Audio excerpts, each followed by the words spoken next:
जी, तो आज का जो हमारा लेक्चर है वो एक्सेल के ऊपर है। एक्सेल का हमारा फर्स्ट लेक्चर है। सबसे पहले हम लोग बात कर लेते हैं कि एक्सेल जो है वो किस लिए यूज़ होता है, क्योंकि हम जो चीज़ें हम एक्सेल के अंदर करेंगे वो चीज़ें हम वर्ड के अंदर भी कर सकते हैं। लाइक अगर हमने किसी चीज़ का टेबल बनाना है तो हम वर्ड के अंदर भी टेबल बना सकते हैं। अगर हमने कोई सीवी क्रिएट करनी है तो हम वर्ड के अंदर भी सीवी क्रिएट कर सकते हैं। अगर हमने कोई बजट बनाना है, कुछ भी करना है, तो हम वो सारी चीज़ें वर्ड के अंदर भी कर सकते हैं। तो फिर हम एक्सेल को इतनी ज़्यादा इंपॉर्टेंस क्यों देते हैं, क्यों ऑफिस के अंदर एक्सेल को ज़्यादा यूज़ किया जाता है, एमएस वर्ड को इतना ज़्यादा यूज़ नहीं किया जाता। और ना ही आपको जब जॉब के लिए हायरिंग लेटर आता है या जॉब के लिए आपको इनविटेशन आता है, उसके अंदर आपका जब इंटरव्यू लिया जाता है तो उसके अंदर एक्सेल के रिलेटेड ही ज़्यादा चीज़ें क्यों पूछी जाती हैं, वर्ड के रिलेटेड आपसे इतनी चीज़ें क्यों नहीं पूछी जाती। और अगर आपको वर्ड बहुत अच्छे तरीके से आता है, एडवांस लेवल पे आता है, लेकिन आपको एमएस एक्सेल नहीं आता, तो आपकी रिजेक्शन जो है वो 100% श्योर क्यों होती है। और अगर आपको एमएस एक्सेल बहुत अच्छे तरीके से आता है लेकिन आपको एमएस वर्ड नहीं आता, तो आपको 100% श्योरिटी क्यों होती है कि मेरी हायरिंग जो है वो कन्फर्म है।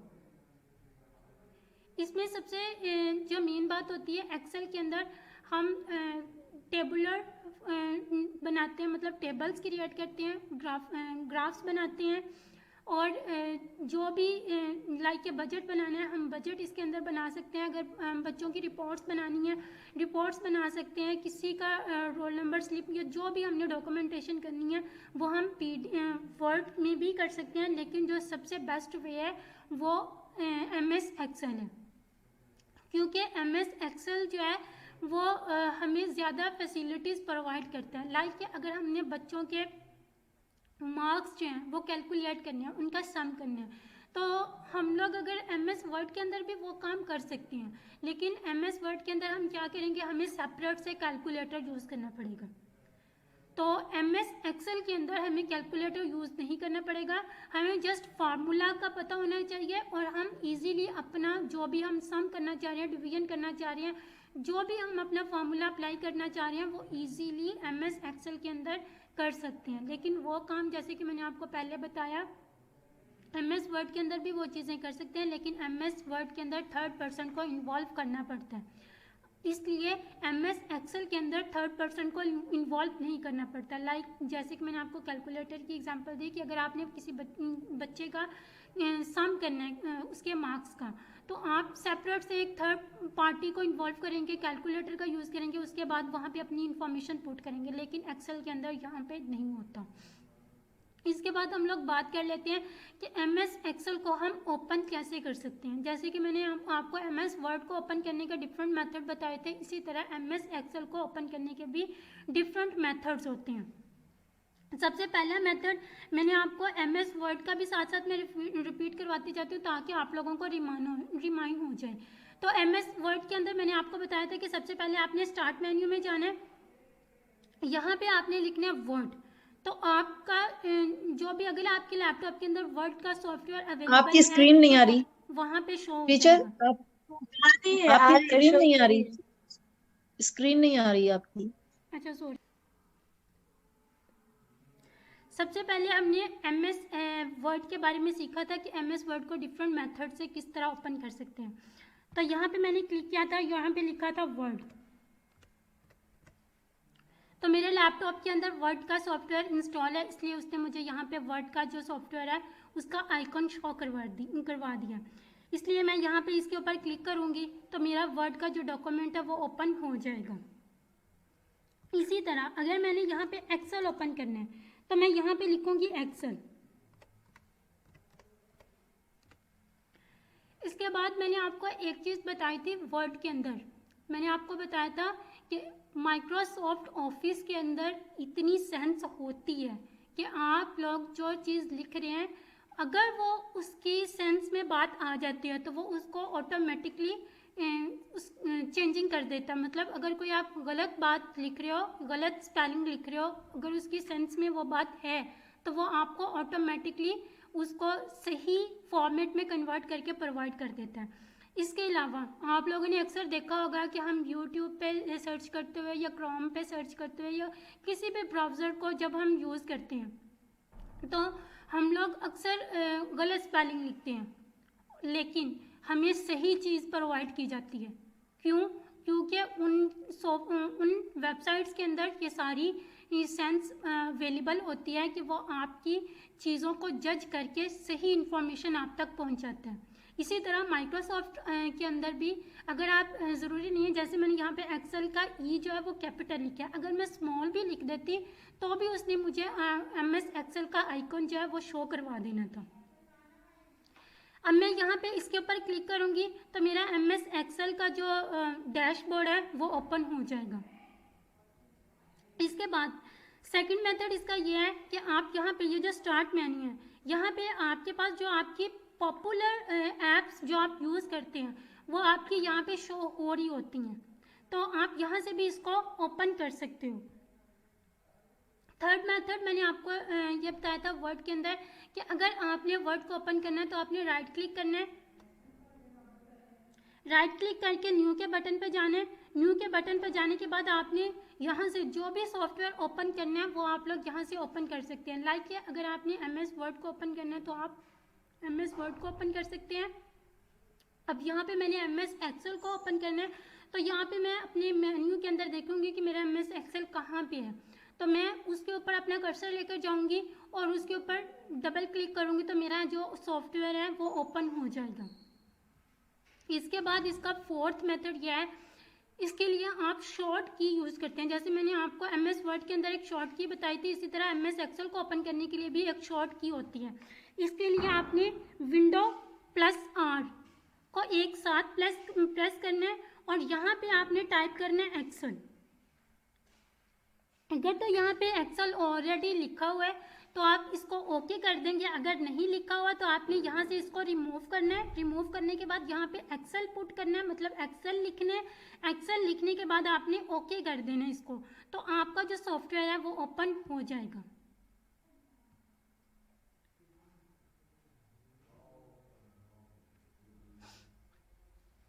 इसके बाद यहाँ पे हम लोग जितने भी सॉफ्टवेयर ओपन करते हैं, जितने भी अपने लैपटॉप की स्क्रीन के डेस्कटॉप के ऊपर जितनी भी चीज़ें ओपन की होती हैं वो हमारे इस मेन्यू के अंदर शो हो रही होती हैं। अब यहाँ पे जितनी भी मेरी ऐप्स ओपन है, जितने भी सॉफ्टवेयर ओपन है, लाइक क्रोम है, वर्ड है, एक्सेल है, यहाँ पे मैंने रिकॉर्डिंग लगाई हुई है, जूम की ऐप मैंने ओपन की है, तो वो सारी इसके आइकॉन जो है वो नीचे मुझे शो हो रही हैं जी। तो ये हमारे पास जो है MS एक्सेल का डैशबोर्ड है।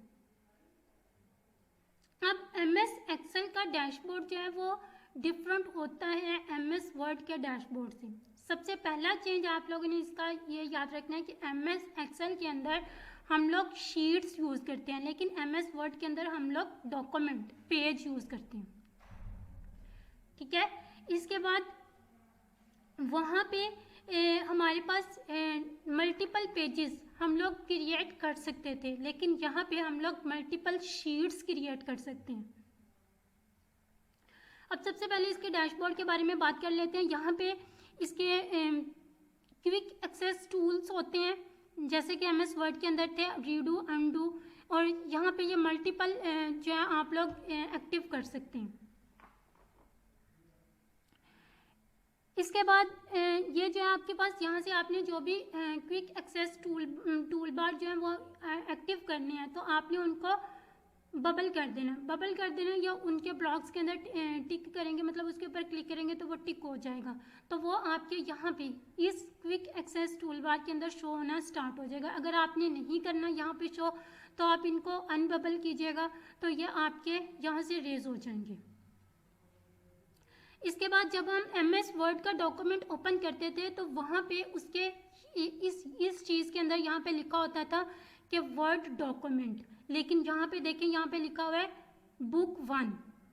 ठीक है, MS वर्ड के अंदर डॉक्यूमेंट लिखा होता है, लेकिन यहाँ पे बुक्स लिखी होती हैं, क्योंकि MS एक्सेल के अंदर हम लोग शीट्स यूज़ करते हैं और MS वर्ड के अंदर हम लोग डॉक्यूमेंट या पेज यूज़ करते हैं।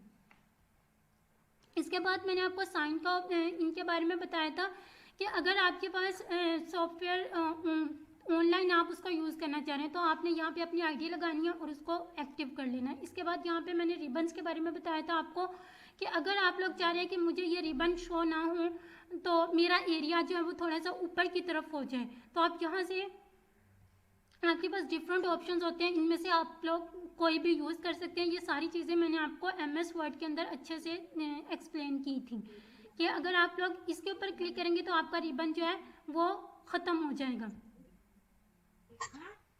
इसके बाद अगर आप अपनी रिबन को शो करवाना चाहते हैं तो यहाँ पे इसके ऊपर क्लिक करेंगे तो वो परमानेंटली शो होता रहेगा। इसके बाद ये जो रिबन्स के साथ हमारे पास ऑप्शन है वो है मिनिमाइज स्क्रीन का, मतलब इसके ऊपर आप क्लिक करेंगे तो आपकी स्क्रीन मिनिमाइज हो जाएगी, डिलीट नहीं होगी, मिनिमाइज हो जाएगी। इसके ऊपर मैंने क्लिक किया, मेरी स्क्रीन मिनिमाइज होगी। अभी इस आइकन के ऊपर मैंने क्लिक किया तो मेरी स्क्रीन जो है वो मैक्सिमाइज हो जाएगी। यहाँ पे ये होता है कि आपने अपनी स्क्रीन को छोटा करना है या बड़ा करना है। अब यहाँ पे आप लोग इस फाइल को, बुक को कहीं पे भी ले जा सकते हैं। अगर आपने इसको बड़ा करना है अपनी मर्जी के मुताबिक तो आप इसको हैंग करेंगे। हैंग करने के बाद अपने लैपटॉप या कंप्यूटर से लेफ्ट बटन को क्लिक करके रखेंगे और राइट हैंड से या राइट फिंगर जो भी आप लोग यूज़ करते हैं उसको माउस के ऊपर ड्रैग करना है, जिस साइड पे आपने उसको बढ़ाना है। अगर आपने नीचे की तरफ उसको बड़ा करना है तो आपने सबसे पहले इसको हैंग करना है। हैंग करने के बाद आपने लेफ्ट बटन को क्लिक करके रखना है और यहाँ से आपने इसको नीचे की तरफ ड्रैग करना है। अगर आपने ऊपर से करना है तो आपने ऊपर वाली साइड पे इसको पहले हैंग करना है। हैंग करने के बाद आपने ऊपर की तरफ इसको ड्रैग करना है। दिन नहीं भरा तो साइज करने जाना है, बात करने जाना है। नेक्स्ट हमारे पास कैंसिल का ऑप्शन होता है। इसका मतलब यह है कि जब आप इसको कैंसिल के ऊपर क्लिक करेंगे तो ये बिल्कुल कैंसिल नहीं हो जाएगा। इससे पहले, कैंसिल होने से पहले ये आपको एक पॉपअप शो करेगा कि आपने अपनी फाइल को, अपने डॉक्यूमेंट को सेव करना है या नहीं करना है, इसको इग्नोर करना है या नहीं करना। अगर आपने इसको सेव करना है तो आपने सेव के ऊपर क्लिक करना है। अगर आपने इसको सेव नहीं करना है तो save not, does not save पे क्लिक कर देना। और अगर आपने इसको कैंसिल करना है तो मतलब आप अपना काम जो है वो कंटिन्यू रखना चाह रहे हैं तो आप यहाँ पे भी क्लिक कर सकते हैं और यहाँ पे भी क्लिक कर सकते हैं, ये आप लोगों की मर्जी है। नेक्स्ट वर्ड के अंदर इसका मैंने आप लोगों को बताया था कि ये टैब्स होते हैं और टैब्स के मल्टीपल आगे टैब्स को रिबन्स के अंदर कन्वर्ट किया होता है और हर रिबन के अंदर डिफरेंट ग्रुप्स होते हैं। इसके बाद वर्ड के अंदर हमारे पास यहाँ पे दो ऑप्शन आते थे। एक आता था पेज का, जो हमें ये बताता था कि हमने अपने डॉक्यूमेंट के अंदर कितने पेज ऐड कर लिए, और इसके बाद उसके साथ आता था वर्ड काउंट का, कि आपने अपने डॉक्यूमेंट के अंदर कितने वर्ड या कितने करैक्टर या कितने विद स्पेस और विदाउट स्पेस वर्ड लिखे हैं, वो सारी इंफॉर्मेशन हमें प्रोवाइड करता था। लेकिन यहाँ पे ये हमें शीट के बारे में बता रहा है। उसने हमें यहाँ पे ये बता रहा है कि शीट वन मतलब ये जो मैंने अभी शीट ओपन की हुई है ये मेरी शीट 1 है। मेरे शीट की अगर मैं मल्टीपल शीट्स ऐड करना चाह रही हूँ तो इस प्लस के आइकन पे क्लिक करना है, तो मैं यहाँ से मल्टीपल शीट जो हैं वो ऐड कर सकती हूँ।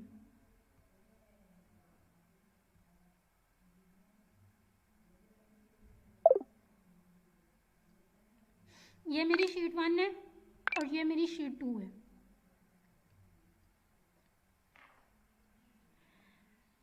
ये जो बटन है ये स्क्रॉल बार होता है, मतलब अगर आपने अपनी फाइल को लेफ्ट टू राइट या राइट टू लेफ्ट स्क्रॉल करना है तो आप लोग इस बटन को यूज़ कर सकते हैं। और ये जो बटन होते हैं ये हमारे पास ये भी स्क्रॉल के लिए यूज़ होते हैं, लेकिन अप एंड डाउन स्क्रॉलिंग के लिए यूज़ किए जाते हैं।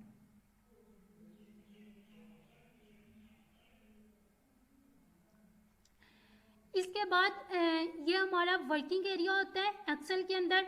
अब एक्सेल को रोज एंड कॉलम्स में डिवाइड किया जाता है। जितने भी हॉरिजॉन्टल होते हैं, हॉरिजॉन्टल को हम रो बोलते हैं और वर्टिकल को हम कॉलम्स बोलते हैं। सिलेक्शन एरिया जो मैंने सिलेक्ट किया हुआ है इसको हम रो बोलते हैं, और ये हमारे पास कॉलम्स होते हैं।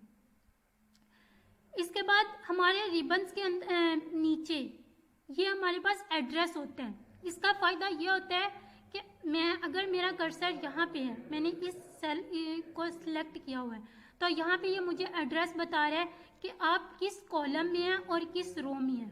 तो यहाँ पे अगर आपने किसी सेल को सर्च करना है तो आप यहाँ पे अपना सेल इसको रिमूव करके अपना सेल वो लिखेंगे, एड्रेस लिखेंगे, और यहाँ से आप लोग डायरेक्टली उस सेल में मूव कर सकते हैं।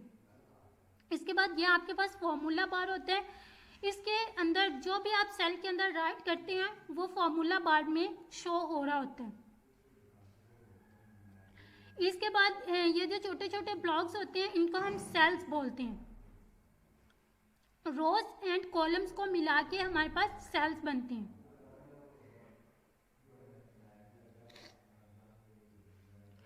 नेक्स्ट हम आ जाते हैं, सबसे पहले हमारे पास जो टैब्स होता है वो फाइल का होता है। जैसे हमारे पास वर्ड के अंदर भी सबसे पहले फाइल का टैब होता है। इसके बाद होम होता है, इंसर्ट होता है, पेज लेआउट होता है, फॉर्मेट होता है, और इसके बाद डाटा, रिव्यू, व्यू, हेल्प और लोकेशन।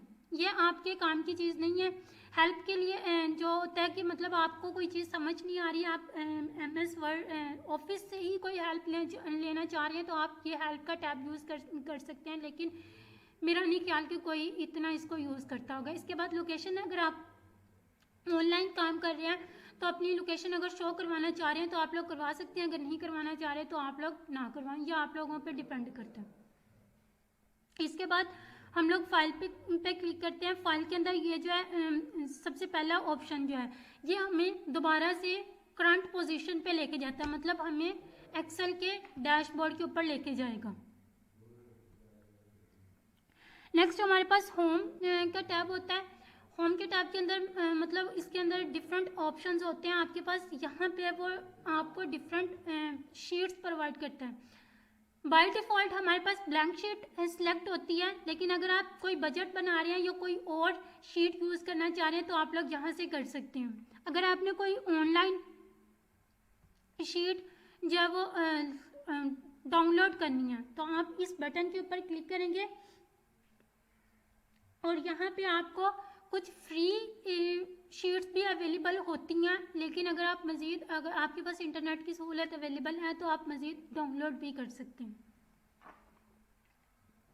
नेक्स्ट हमारे पास न्यू का बटन है। न्यू के बटन मतलब आपने कोई नया डॉक्यूमेंट, नई शीट, नई बुक जो है वो ओपन करनी है तो ये आप न्यू का टैब जो है वो क्लिक करते हैं। लेकिन इसकी मैंने आपको MS वर्ड के अंदर की बताई थी Ctrl+N। अगर आपने कोई नया डॉक्यूमेंट ओपन करना है तो आप Ctrl+N करके भी कर सकते हैं, और उसी में भी आप MS वर्ड की फाइल मेन्यू में जाके न्यू के बटन पे क्लिक करेंगे तो आपके पास नया जो है डॉक्यूमेंट ओपन हो जाता है। इसी तरह इसमें भी यही होता है कि आप इसके ऊपर भी क्लिक करके आप नया डॉक्यूमेंट ओपन कर सकते हैं और Ctrl+N से भी कर सकते हैं। इसके अलावा मैं आप लोगों को यहाँ पे एक छोटी सी बात क्लियर कर दूँ कि MS वर्ड के अंदर यूज़ होने वाली कुछ कीज़ जो है वो MS एक्सेल के अंदर भी यूज़ होती हैं, लेकिन सारी की सारी कीज़ यूज़ नहीं होती।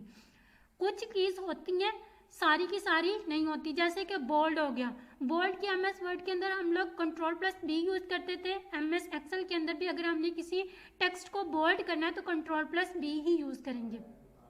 इसके अलावा अटैलिक हो गया, अटैलिक के अंदर हम MS वर्ड के अंदर Ctrl+I यूज़ करते थे।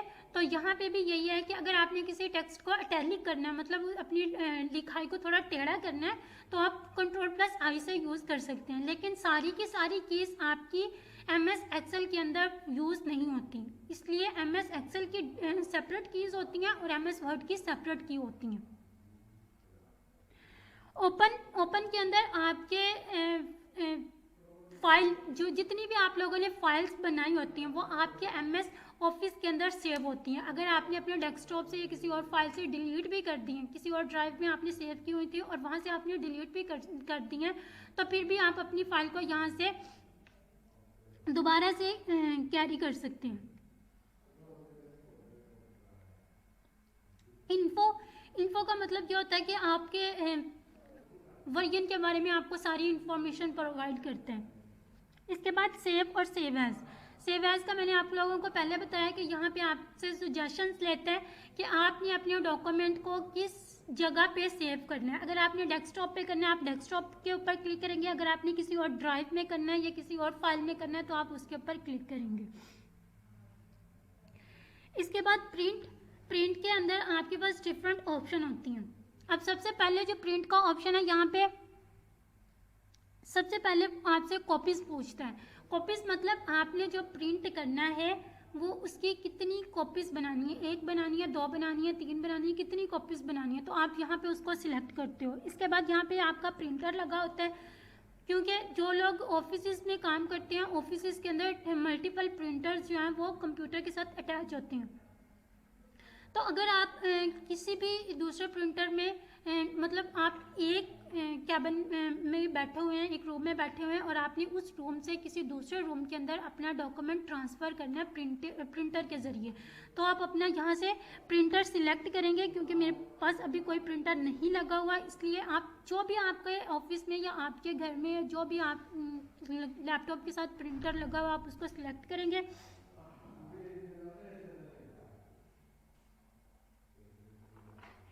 इसके बाद यहाँ से एक्टिव शीट्स के बारे में आपसे पूछता है कि आपने अपनी शीट को कितना साइज देना है, मतलब आपने पूरा एरिया उसका कॉपी करना है या उसका साइज कम या ज़्यादा करना है। इन चीज़ों को आप लोग खुद भी अच्छे तरीके से देख लीजिएगा तो आप लोगों को ज़्यादा अच्छे से क्लियर हो जाएंगी। ये इतनी डिफ़िकल्ट चीज़ें नहीं हैं। यहाँ पे पेज साइज के बारे में पूछता है और उसके पेज के बारे में पूछता है कि आपने अपना पेज जो है वो पोर्ट्रेट रखना है या लैंडस्केप रखना है। अब पोर्ट्रेट और लैंडस्केप का मैंने आपको वर्ड के अंदर बहुत अच्छे तरीके से क्लियर किया हुआ है कि पोर्ट्रेट जो होता है वो हमारे पास एक रजिस्टर का जैसे पेज होता है, एक कॉमन रजिस्टर जो हम आम बच्चे छोटे बच्चे यूज़ करते हैं, उसकी लंबाई जो है वो ज़्यादा होती है और चौड़ाई उसकी कम होती है। लेकिन जो लैंडस्केप होता है वो हमारे जैसे यूनिवर्सिटी रजिस्टर्स होते हैं, वो हमारे लैंडस्केप होते हैं क्योंकि उनकी लंबाई कम और चौड़ाई ज़्यादा होती है। तो उसके हिसाब से आप लोग अपना जो है प्रिंटर की सेटिंग कर सकते हैं। इसके बाद शेयर के अंदर यह है कि आपने अपनी फाइल को शेयर करना है। अब यहाँ पे आपकी फाइल जो है वो व्हाट्सएप नहीं हो सकती, फेसबुक पे शेयर नहीं हो सकती, इंस्टा पे शेयर नहीं हो सकती, ये जस्ट ईमेल होगी। अगर आपके लैपटॉप में अपना ईमेल लगा हुआ है तो वो यहाँ से आप लोग ये शेयर कर सकते हैं। इसके अलावा मैं आप लोगों को ये चीज़ बता दूँ कि अगर आपने अपनी फ़ाइल को शेयर करना है तो शेयर करने के लिए आप उस फाइल को सेव करते हैं अपने लैपटॉप के अंदर। सेव करने के बाद आप लोग उसको अपने मोबाइल के अंदर ट्रांसफ़र करते हैं। ट्रांसफ़र करने के बाद आप उसको आपने व्हाट्सएप करना है, फेसबुक पे शेयर करनी है, इंस्टा पे शेयर करनी है तो आप लोग कर सकते हैं। दूसरा मेथड ये है कि अगर आप उस फाइल को मोबाइल के अंदर सेव नहीं करना चाहते, मोबाइल के अंदर ट्रांसफ़र नहीं करना चाहते, तो आप लोग ये भी चाह रहे हैं कि मेरी जो फाइल है वो व्हाट्सएप के ज़रिए ही शेयर हो, जिसको भी मैंने शेयर करनी है, तो आप लोग अपना व्हाट्सएप जो है वो लैपटॉप के अंदर इंस्टॉल करें, उसको एक्टिव करें और उसके बाद अपनी फ़ाइल को वहाँ से डायरेक्टली व्हाट्सएप कर सकते हैं। ये चीज़ आप लोगों को पहले से पता भी होगी। इसके बाद एक्सपोर्ट के बारे में जैसे कि मैंने आपको वर्ड के अंदर बताया, इसी तरह एक्सपोर्ट का बटन जो है वो यहाँ पे भी PDF में कन्वर्ट करने के लिए यूज़ होता है। अब मोर के अंदर हमारे पास बहुत सारे ऑप्शंस हैं, इनमें से कोई भी ऑप्शन आपके काम का नहीं है। जस्ट यहाँ पे जो ऑप्शन, ये लास्ट वाला जो ऑप्शन है, इसमें जस्ट एक चीज़ आपके काम की है, वो मैं आप लोगों को बता भी देती हूँ। ये ऊपर वाले जितने भी ऑप्शन हैं ये आपके काम के नहीं है। ये फीडबैक का मतलब जस्ट ये होता है कि अगर आप इसके ऊपर क्लिक करते हैं तो अगर आपको कुछ अच्छा लगता है तो आप उस हंसी या स्माइल वाला इमोजीज यूज़ कर सकते हैं। अगर आपको सॉफ्टवेयर अच्छा नहीं लगा, आपको कुछ मतलब इसके अंदर कुछ चेंजिंग चाह रहे हैं, तो वो अपना फीडबैक यहाँ पे आप लोग लिख सकते हैं, लेकिन यहाँ पे इतना कोई ख़ास इसका यूज़ नहीं होता।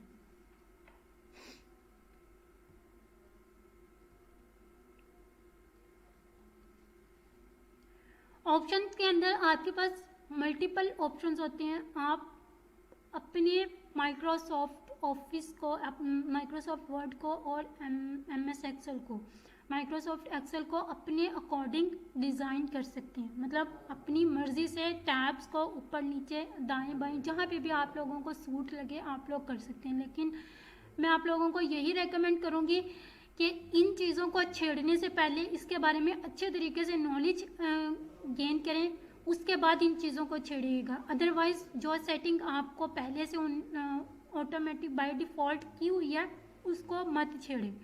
अगर आप इसको छेड़ेंगे तो आप लोगों के लिए ज़्यादा परेशानी का सबब बनेंगी। इसलिए इसके इन चीज़ों के अंदर चेंजिंग करने से पहले इसके बारे में अच्छे तरीके से नॉलेज जो है वो कलेक्ट करें। इनके रिलेटेड मैं आपको एक प्रॉपर वीडियो बना के सेंड करूँगी। इसके बाद यहाँ पे जस्ट मैं आपको एक छोटी सी बात बता देती हूँ क्विक एक्सेस टूल बार के अंदर। अब क्विक एक्सेस टूल बार के अंदर हमने जो चेंजिंग की थी, मतलब हमने किसी को एक्टिव करना है या कोई कमांड एक्टिव करनी है या उसको क्लोज करना है तो हम यहाँ से कर सकते हैं। अब यहाँ पे ये डिफरेंट ऑप्शन है। अगर मैंने यहाँ से कोई भी कमांड एक्टिव करनी है तो उसके ऊपर मैं क्लिक करूँगी। क्लिक करने के बाद ये ऐड के बटन पे क्लिक करूँगी तो मेरी ये वाली कमांड जो है ये क्विक एक्सेस टूल बार में एक्टिव हो जाएगी। इसके बाद यहाँ पे मैं ओके के बटन पे क्लिक करूँगी।